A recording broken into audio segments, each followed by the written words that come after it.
अस्सलाम वालेकुम रहमतुल्लाहि वबरकातुहू और welcome to Faraz Ahmad UK official YouTube channel और साथ में फराज अहमद पॉडकास्ट के ऊपर भी आपको खुशामदीद कहते हैं। बात असल में करनी थी अभी इस टाइम पे इसराइल और जो पैलेस्टाइन के अंदर जो मामलात हुए हैं उसके ऊपर आने वाले दिनों के अंदर बहुत ज़्यादा कशीदगी जो है, कहा जा रहा है कि third world war already started और वो हकीकतन अगर आप देखें जाए तो सेकेंड वर्ल्ड वॉर से पहले जिस तरह के असरात थे वो बिल्कुल वही असरात इस टाइम के ऊपर स्टार्ट हो चुके हैं। सेकेंड वर्ल्ड वॉर के पहले भी जो लोग हैं ममालिक उन्होंने अपने अपने स्टैंड लेना शुरू कर दिए थे और उन्होंने अपने अपने ब्लॉग्स बनाने शुरू कर दिए थे। इस टाइम के ऊपर एक ब्लॉग जो है वो बड़ा यूक्रेन वॉर के बाद बड़े खुल के सामने आया, जो कि कुछ लोग थे जो यूक्रेन वॉर के साथ थे, जो कुछ लोग थे जो यूक्रेन के वॉर के अगेंस्ट हुए, जिसके अंदर रशिया का जो मेन पर्पस था इसका, रशिया को एक अलोन करना। आप पूरे ये करते क्या है कि ये हल्के हल्के करके वो तमाम ऐसे ममालिक जो इनके मकासद या इनके ब्लॉक के अंदर नहीं है, मगरिब के ब्लॉक के अंदर, उनको हल्का हल्का करके तनहा करना आता है इनका। और आगे चल के जब वो तनहा कर देते हैं तो फिर उसके अंदर बगावत कराते हैं उस मुल्क के अंदर। और उसके बाद इसी तरीके से आपने टर्की के अंदर भी देखा था, टर्की के अंदर भी बगावत कराई गई और पर टर्की के अवाम बहुत ज़्यादा जो है वो बुलवतनी थी उनके अंदर, उन्होंने इस बगावत को कुचल दिया।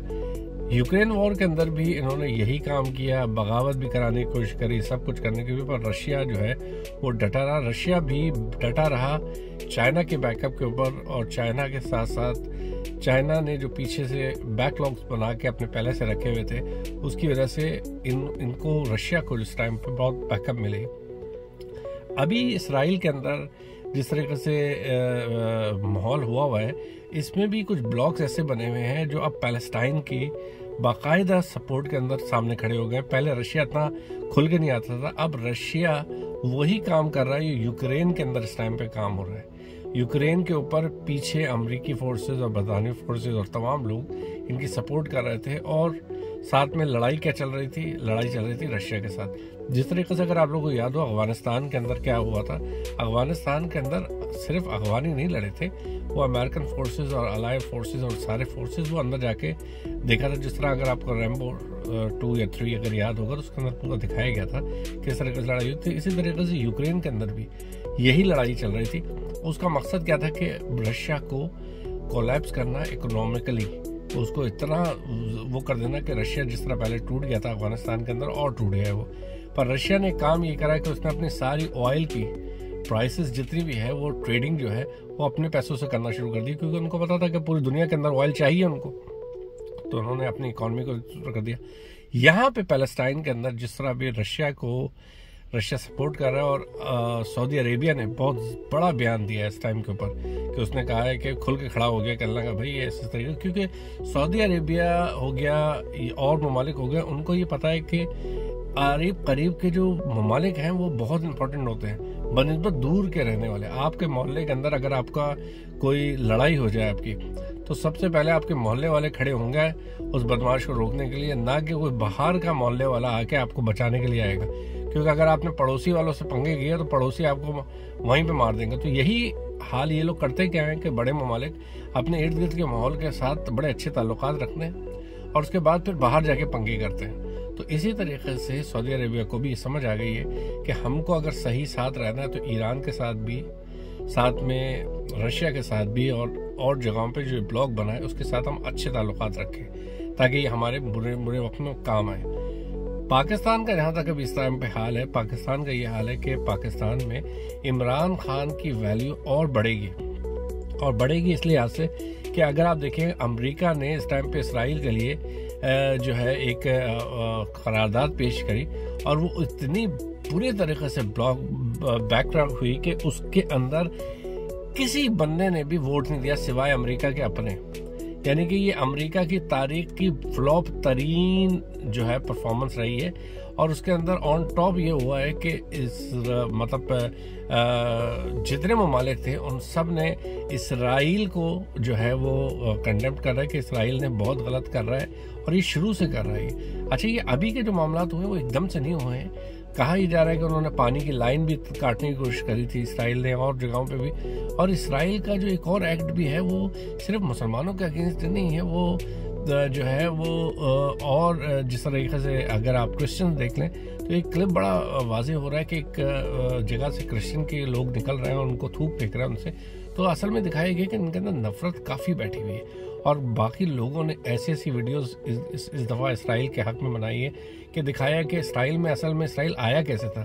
सेकेंड वर्ल्ड वॉर के पास उसके पास ज़मीन नहीं थी और वो आके उन्होंने रिक्वेस्ट करी कि हमको थोड़ी सी जगह दे दो, और आज वो बढ़ते बढ़ते पूरी जगह पे काबिज हो गया और कह के रहा है कि हमारी किताबों में ये कि हमारी ज़मीन है। यानी कि हज़ारों साल पहले कोई किताब के अंदर अगर उन्होंने कहा है कि ये मेरी ज़मीन है तो कहते हैं अब तुम लोग निकलो, ये हमारी ज़मीन है। तो ये एक तनाज़ा जो है ये बढ़ता जा रहा है। और ये इस टाइम के ऊपर जिस तरीके से उन्होंने 5000 रॉकेट्स जो अभी फायर किए हैं और उसके बाद जो अंदर घुसे हैं, ये इनको बौखलाहट हो गई है, इनका सिस्टम फेल कर दिया गया। यानी कि दुनिया भर की इस टाइम के ऊपर इंटरनेट की जो प्रोवाइडिंग कंपनीज और ऐप कंपनीज है वो इसराइल इस टाइम के ऊपर होल्ड करता है, उन सबको ब्लॉक कर दिया। आप अंदाजा करें कि ये एक बहुत बड़ी बात है। इस टाइम के ऊपर रशिया का बहुत बड़ा हाथ है इसके अंदर। रशिया इस टाइम फुल टाइम सपोर्ट भी कर रहा है और आने वाले दिनों के अंदर खान साहब की वैल्यू इसलिए बढ़ रही है क्योंकि ट्रम्प जो है इस टाइम पे बहुत स्ट्रांग होता जा रहा है। वो उसने इस टाइम के ऊपर वहाँ पे जो जिस तरह हमारा सेनेट का वो होता है, चेयरमैन होता है, अमेरिका के अंदर जो है बाइडन का जो होल्ड है वो बिल्कुल ख़त्म हो चुका है। बाइडन को एक नफसियाती तौर पे लोग देख रहे हैं क्योंकि बाइडन को इवन कि अभी तकरीर के दरमियान उसको एग्जिट का रास्ता भी नहीं दिखता था और वो बातें अजीब अजीब सी करता है, वो भूल जाता है, इसको डायमेंशिया भी है। तो कहने का मकसद ये है कि हर लिहाज से खान साहब की वैल्यू बढ़ रही है और उस जगह पे इस टाइम पे रशिया बहुत स्ट्रांग हो गया और रशिया इस टाइम पे खान साहब के साथ खड़ा हुआ है, सऊदी अरेबिया साथ खड़ा हुआ है। पाकिस्तान के अंदर जिनके माए बाप अमेरिका होते थे जो इनको चलाते थे, उनको तो डायमेंशिया हो गया, उनको तो समझ भी नहीं आ रही हम क्या करें। तो अब जो पाकिस्तान के अंदर इस टाइम के ऊपर जो जिनके पैसों से पल रहे हैं, अब उनको देखना है कि उनका नेक्स्ट मूव क्या होगा। वो अपनी शर्मिंदगी को किस तरीके से हटा के खान साहब को बाहर निकालने की कोशिश करेंगे क्योंकि आने वाले दिनों के अंदर खान की जिंदगी को तो खतरा है ही, बट इस टाइम के ऊपर पाकिस्तान की सालमियत को बहुत बड़ा खतरा है क्योंकि ये जो जंग चल रही है ये जंग आगे बढ़ेगी, ये आगे और खिंचेगी। अगर ये यहाँ पे नहीं रुकी तो ये आगे और बढ़ेगी। अब इस टाइम पे कोल्ड वॉर शुरू हो जाएगी क्योंकि ये हल्की हल्की सी बढ़ाते जाएंगे। आने वाले दिनों के अंदर इस टाइम पे दुनिया ने वो रिसेशन नहीं देखा होगा जो अब देखेंगे। आने वाले दिनों के अंदर ये पेट्रोल की कीमतें इंतहाई फ्लक्चुएशन होंगी। पेट्रोल बढ़ेगा तो पूरी दुनिया के अंदर महंगाई और डबल हो जाएगी। आपने देखा है कि यूक्रेन की वॉर के अंदर पेट्रोल बढ़ गया था। अगर इसराइल की वॉर अगर ज़रा से भी आगे बढ़ी तो इस टाइम पे सबसे ज़्यादा इफेक्ट जो होगा वो पेट्रोलियम पे होगा। पेट्रोलियम के बाद पूरी दुनिया के अंदर हर तरीके की रिसेशन स्टार्ट हो जाएंगे और दुनिया के अंदर हर जगह के ऊपर क्राइम बढ़ता जा रहा है। यूके के अंदर भी, कनाडा के अंदर भी, जो उन ममालिक थे जिसके अंदर क्राइम के बारे में बहुत कम आपको खबरें मिलती थी, क्राइम इस टाइम के ऊपर उरूज पे चले गया है और लोग जो हैं वो बेज़ाब्ता ये बर्दाश्त कर रहे हैं कि वो लोग वहाँ से मूव हो रहे हैं। इंडियन वीज़े इस टाइम पे ऊपर मोदी ने इतने लोगों को इंडियन वीज़े ललवाए हैं अपनी ट्रेड डील के ज़रिए। इन्होंने कहा है कि भाई आपको ट्रेड चाहिए, ठीक है जी, आप हमारे स्किल्ड लोगों को लेके आइए।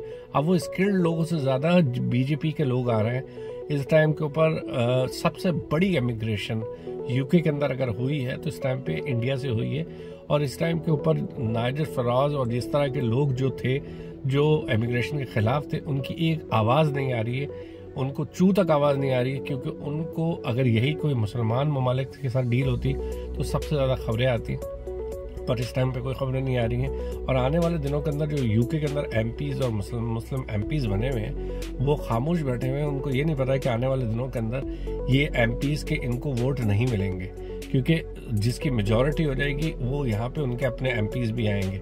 तो इस टाइम के ऊपर कोई बंदा भी इस चीज़ को हाईलाइट नहीं कर पा रहा है कि आने वाले दिनों के अंदर सबको हमको एक यकजा होना चाहिए और स्पेशली मुस्लिम ममालिक को अपने गिरबान में झांकना चाहिए, अपने मुल्कों के अंदर इंसाफ लेके आना चाहिए और लोगों को आप नेशनलिटी देना शुरू करें, क्योंकि अगर नेशनलिटी देना शुरू करेंगे तो उस ममालिक के अंदर तरक्की आएगी।